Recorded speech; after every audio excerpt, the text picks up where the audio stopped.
Magandang araw po sa inyong lahat. Ang topic po natin ngayon ay regarding po sa update tungkol sa e-travel. Tama po ang narinig nyo. May bago na naman update sa e-travel. What? Ano-ano nga ba yung mga bagong update sa e-travel? Medyo mahirap ba siya? Komplikado ba? Or kayang-kayang gawin natin mga OFW? Kaya naman, simulan natin itong video na to at panoorin natin hanggang dulo para maintindihan natin kung ano ba yung mga dapat natin malaman regarding sa update ng e-travel. Isa nga sa mga nadagdag sa ating e-travel ay yung baggage declaration form at yung currency declaration form. Ganito nga pala nyo siya makikita dito sa e-travel. At aside dyan sa baggage declaration form at currency declaration form, binalik na rin nila yung dating nakalagay sa ating e-travel. Yung nakalagay doon na add member. Ganito naman yung itsura niya. Sa add member naman, kung magta-travel kayo kasama nyo yung mga pamilya nyo, pwede kayong gumamit ng isang email address at isang QR code kapag mag-registered kayo sa e-travel. Kung may kasama kayong magta-travel, bata man yan or matanda, ang gagawin nyo lang ay i-click nyo lang or i-select nyo lang yung nakalagay dito na add member. Para sa ganon, isang email address na lang at isang QR code na lang yung ipepresent nyo pagdating nyo sa Pilipinas sa may immigration. Pero syempre, bago tayo pumunta sa topic na yan, ang ituturo ko muna sa inyo ngayon ay ang e-travel arrival card registration pag pauwi kayo sa Pilipinas. At sa dulo nga ng video na to ay makikita nyo yung baggage at currency declaration form. At syempre tayo mga OFW, for sure ito yung karamihan sa mga tanong ng ating mga kababayan. At dahil nga bago itong e-travel na to, itong update ngayon 2024, marami sa ating mga OFW ang magtatanong kung kailangan ba talagang gawin itong additional na pag-pick up dito sa ating e-travel. Mamaya nga ay malalaman nyo to kung kailangan nyo ba talaga itong gawin or hindi na.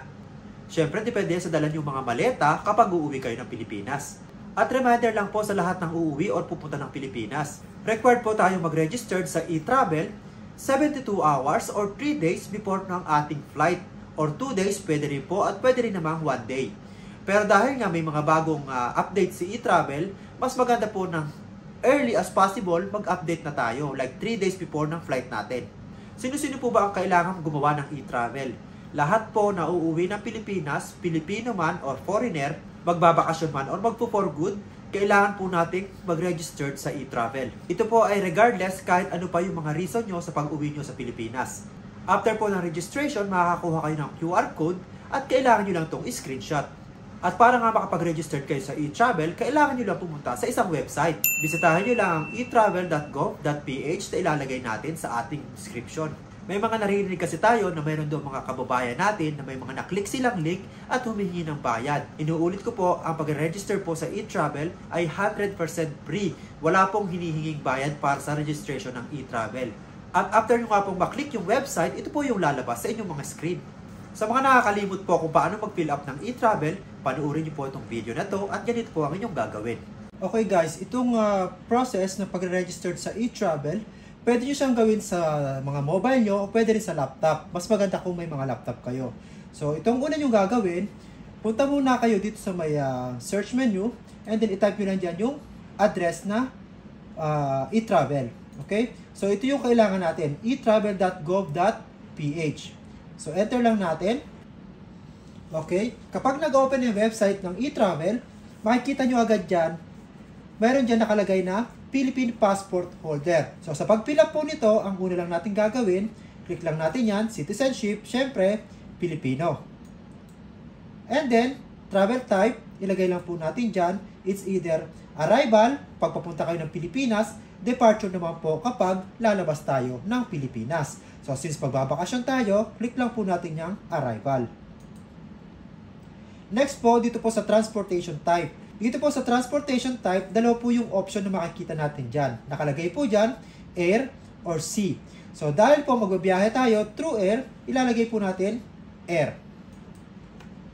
And then, ito po yung date of arrival. Makikita nyo po ito sa mga ticket nyo. So, example po, maglagay po tayo dito ng date of arrival. So, example po natin, mag-a-arrive po tayo, example ng 17 of January. Yan, 2024. So, make sure po yung date of arrival ninyo is tally dun sa date of arrival na nakalagay sa mga ticket nyo. And then dito po, pwede po tayo mag-enter ng ating email address. Kapag yung nilagay nyo pong email address dito ay hindi po gumana, pwede po kayong gumamit ng ibang email address. Tapos, i-copy lang po natin yan para ilagay natin dito yung nilagay nating email address. And then kapag okay na po kayo dito, pwede nyo pong i-click tong I have read and agreed to the data privacy and affidavit of undertaking. Check lang po natin yung box. And then, may lalabas po dyan na notification. Yes lang po natin. Nakalagay po dyan kung gusto nyo mag-update ng existing record nyo at nakalagay po dito, registered crew. So, kung hindi naman po applicable sa atin yung mga yan, click lang po natin yung continue. Ito naman po yung lalabas sa gilid. Ilalagay natin dito yung pangalan natin. And then, may nakalagay po dyan, middle name and suffix. So, nakalagay po dyan, since optional, pwede na po natin yung hindi i-fill up. And then, passport number. Lagay lang po natin yung passport natin, passport number. Okay? After po nyan, lagay po natin dito yung ating kasarian. And then, kung kailan po tayo pinanganak. And then, citizenship, Filipino. Saan po tayo pinanganak? Philippines. Or kung pinanganak kayo sa ibang bansa, hanapin nyo lang po dyan kung saan kayo bansa pinanganak. So, dahil Pilipino po tayo, Philippines. Then, occupation. Dito po huwag kayong malilito, okay? Kung wala po dito, yung trabaho na pinapasukan nyo sa ibang bansa, let's say, tingin nyo, nako-confuse kayo kasi hotel work, wala dyan nakalagay, pwede nyo pong piliin laborer, worker. So, yun po, pwede nyo po siyang gamitin dito sa occupation. So, since, or professional, pwede rin po, administrative. So, example po, ang trabaho natin sa office, so ilalagay natin administrative. So, wag po kayong malilito rito, marami namang option. And then, yung mobile number po, kung wala po tayong mobile number sa Pilipinas, pwede po natin gamitin yung mobile number ng mga kakilala natin sa Pilipinas. Kapag nalagay nyo na po dito yung mobile number nyo, click lang po natin yung next. Ito po nakalagay po dito, permanent country of residence. Okay? Permanent country of residence po, saan po tayo talagang nakatira. So, dito po ilalagay natin, Philippines. Ngayon po, kung residence na kayo ng mga ibang bansa, let's say example, America, so pwede nyo po ritong ilagay yung address nyo sa Amerika. So, since Philippines tayo, ilagay natin Philippines. And then, nakalagay po dyan, municipality, kung saan po tayo nakatira sa Pilipinas. Ayan. Lalabas po dyan yung mga option. Automatically, kapag click nyo kung ano yung probinsya nyo, lalabas po dyan yung mga options ng related sa probinsya nyo. Tapos, kung anong barangay nyo. Tapos, ito po, house number. And then, yung second address nyo po sa Pilipinas kung available. Pero ito po kasi optional lang po siya. So, hindi na siya kailangang fill upan. So, after po nyan, click nyo lang po yung next. So, ito po yung step 3 sa ating travel details. Nakalagay naman po dyan, date of arrival. Okay? Travel details, Philippine arrival via air. So, ano po yung date of arrival natin? Nakalagay na po dyan kanina. Dahil po nilagay na natin, automatically mag-a-appear po siya dito.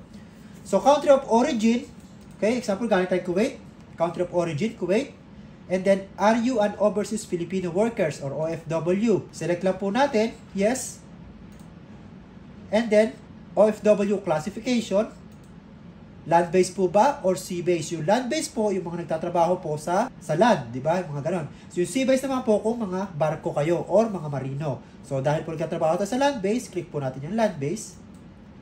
And then, purpose of travel. So, dito po, ang ilalagay natin is holiday or vacation. Yan. Tapos, date of return. Makikita rin po natin yan sa mga ticket natin. So, sa date of return, wag po kayo mag-i-invento. Makikita nyo po yan sa mga ticket natin. Paano naman po yung mga binook pa lang ng amo nila? Parang one way pa lang yung ticket na hawak nila. So, ito po, pwede nyo pong i-estimate or i-adjust nyo na lang po kung ano yung date na tingin nyo babalik kayo ng bansa na pinanggalingan nyo. So, example, wala pa akong ticket. So, hindi ko pa alam kung ano yung date ng flight ko pabalik ng bansa. Pero may idea na ako kung anong month akong babalik.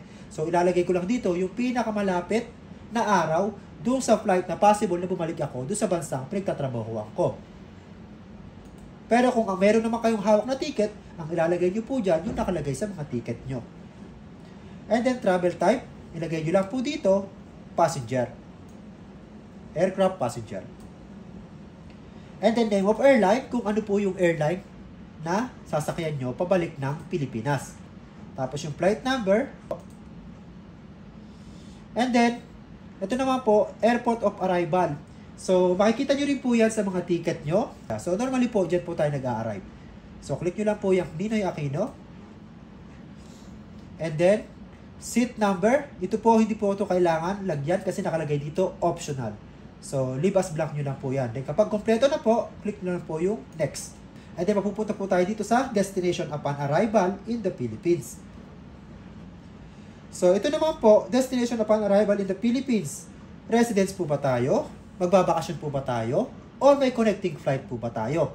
Kapag po magbabakasyon tayo, pwede po natin i-click yung hotel.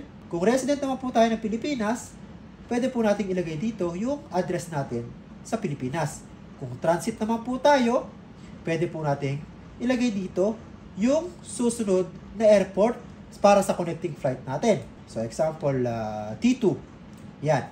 Tapos, country of destination nyo. Example, kung sa Pilipinas, so Philippines, kung sa ibang bansa, so ilagay nyo lang dyan kung ano yung bansa ng destination nyo para sa inyong country of destination kung transit kayo. So, let's say, hindi tayo transit, residence tayo. Click na natin yung residence. Tapos, pwede nyo i-click yan, same as permanent country of residence. So, pag click nyo po yan, automatic po, yung nilagay yung address dun sa kanina, mag-a-appear na po siya dito. Okay?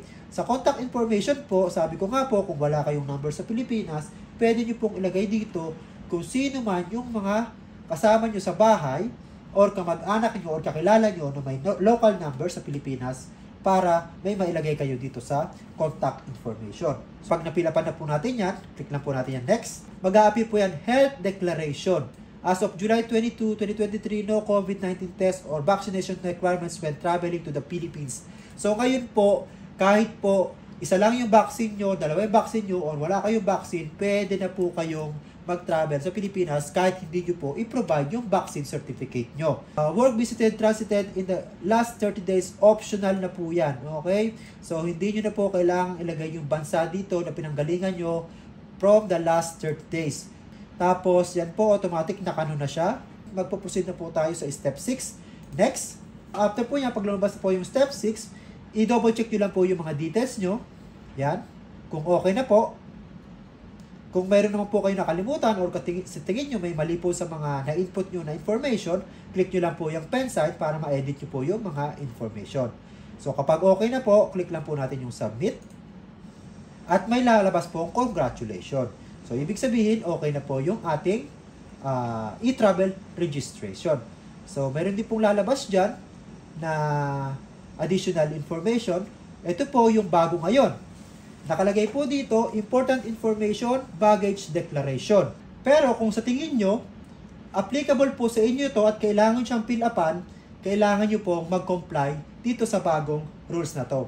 Ang ibig sabihin po dyan sa baggage declaration, kung meron po kayong mga bagay na medyo mahal na nakalagay po doon sa ating mga baggage, ay kailangan nyo po siya talagang i-declare. Like for example, magbibigay tayo ng example, yung mga mamahaling alahas. Kung masyado marami po yung mga ginto na laman ng bag natin, kailangan po natin talaga siyang i-declare dito sa may baggage declaration. So ito po yung sa currency declaration, okay? Bawal po magdala ng more than 50,000 pesos or $10,000. Kapag okay na po, click nyo lang po yung I have read and then continue. So kapag related po sa inyo, yung part na yun sa may baggage declaration at currency declaration, pag click nyo po yung continue, ito po yung lalabas. So, hihingan po kayo ng additional information at kailangan nyo lang pong i-fill up itong part na to. Kapag related po sa inyo at click nyo continue regarding sa baggage at currency declaration form, dito po tayo mapupunta sa part na to. So, yung part po na to, kailangan natin i-fill up para po hindi tayo magka-problema pag dumaan tayo ng immigration. So, sino po ba talaga ang may kailangan nito? Dahil kung gagawin po natin to, ay talaga naman po medyo marami pa tayong kailangang fill upan. So, para po mas malinaw at maintindihan natin kung sino po talaga ang may kailangan gumawa nitong part na to, panoorin po natin itong video na to. Lahat ng travelers, including OFWs, returning residents, foreign diplomats, and airline crew, ay kailangan mag-fill up ng Electronic Customs Baggage Declaration Form or ECBDF at ng Electronic Foreign Currency Declaration Form or EFCDF prior to arrival or upon arrival upang maiwasan ang anumang aberya or abali sa biyahe.